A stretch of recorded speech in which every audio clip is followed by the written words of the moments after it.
Dealing with difficult people in the workplace sometimes makes the difference between career success and failure. When conflict rears its ugly head, can a better understanding of neuroscience help keep your cool? Mark Bowden is an expert in human behavior and the author of Tame the Primitive Brain. What do you mean when you say the primitive brain, Mark? Well, so if we take evolution as a given, there's a part of your brain, and Kevin's as well, and mine, which is 500 million years old in evolutionary terms. It goes right back pre-reptilian right to fish, called the brainstem or the R complex, or the reptilian brain, as some people call it. And it looks after your basic bodily functions, your fight and flight system, and tries to keep you safe and you in places of benefit and out of places of negativity. So how can I use this information to make money? So what you can know is that people are very, very similar.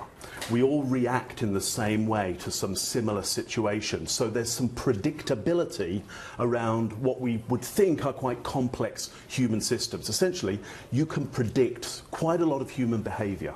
And how would you use this? I mean, we're talking about in the office place and the difference between success and failure in a career.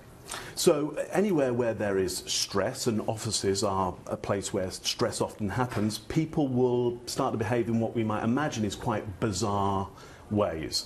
They'll do stuff that basically annoys us, and that can stop productivity and make the workplace somewhere that isn't great to be around. If you can understand the primitive brain, then you can understand how to manage and cope with the bizarreness at times of human behavior. So there's a term that's been coined recently for aggressive managers or bosses called boss holes, which puts together the terminology as we can understand easily.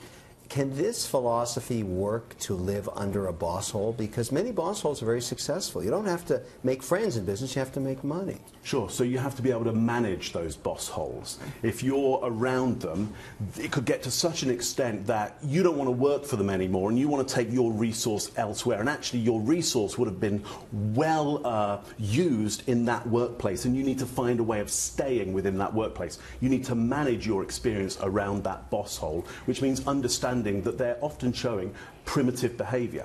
So give us one of your strategies then. Say, for example, I work in a small area, I'm in a cubicle right next to someone who's constantly having, you know, baby talk with her boyfriend or his girlfriend or whatever, and saying, whispering sweet nothings. It's so annoying. I'm trying to work, and I feel my primitive brain is being triggered, and I may actually lash out and slap someone. Right. Well, if you actually lash out and slap them, you're probably going to pay a visit to HR at some point. So what you need to know is that around them, you are going to get triggered, and you're unlikely to be able to change their behavior. They're probably going to talk like that a lot, maybe 2-3 times a day.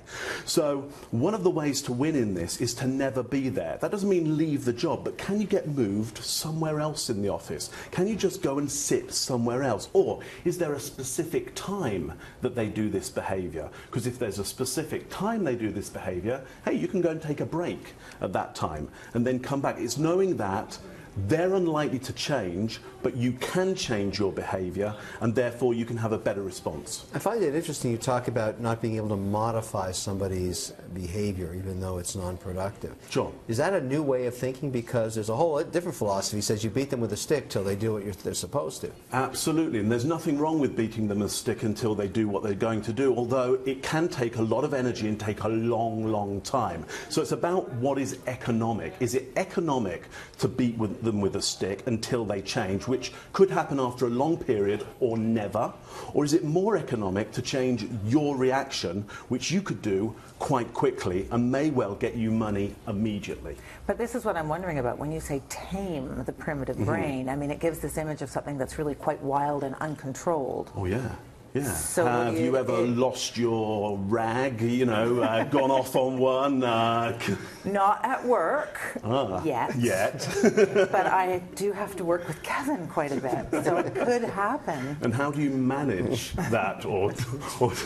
So look, we all lose it at some point. If we're not losing it at work, we lose it at home, we lose it with the kids, we lose it with our family, with people who will suffer that a little more than others. The key is being able to manage it. So that's why I say tame the primitive brain. You can't stop it. Well, the only way to stop the primitive brain is with some drugs, and I can't administer them. It would be illegal because it would kill you if I injected you with them. It's essential. Our instinct and this primitive nature is essential to us, but we do have to manage it. So, looking forward to what you can learn from this in the corporate environment. I mean, there's a whole lot of philosophy that says, look, if you could adapt it to one person, you can do it to the entire company. Are you advocating that you basically start and say, look, all your employees, get them in a room, say, you're all reptiles, let's face it. And because you slither around with your old reptilian ways, we're going to change how we work. That's basically what you're saying, right? Right, so here's what we know about what I call tribes, which is groups that follow the same values, beliefs, rituals, customs, goals, concerns, and signals. Is they mirror the top of the pyramid, the person with the most resource. So if you run a company, you're seen as the leader, they will mirror you. What's the best way to change them? Show them the behavior you want them to mirror, and they'll start doing you. Being you. When CEOs and presidents of companies that I work with tend to not like the behavior they're seeing in their organization, the first thing I say is, well, all you're seeing is you, a big mirror of you. They're copying you. That can often be a little upsetting for them for a start, but then usually they smile and nod their head and go, yeah, you're right. They're just copying me. Just like my son and daughter, they copy me because I'm seen as a resource holder within my family. When I get annoyed with them, what I'm really getting annoyed with is myself. I'm seeing myself in a lot of ways. All right, well, interesting stuff. Thanks for being here, Mark. Pleasure, thank you.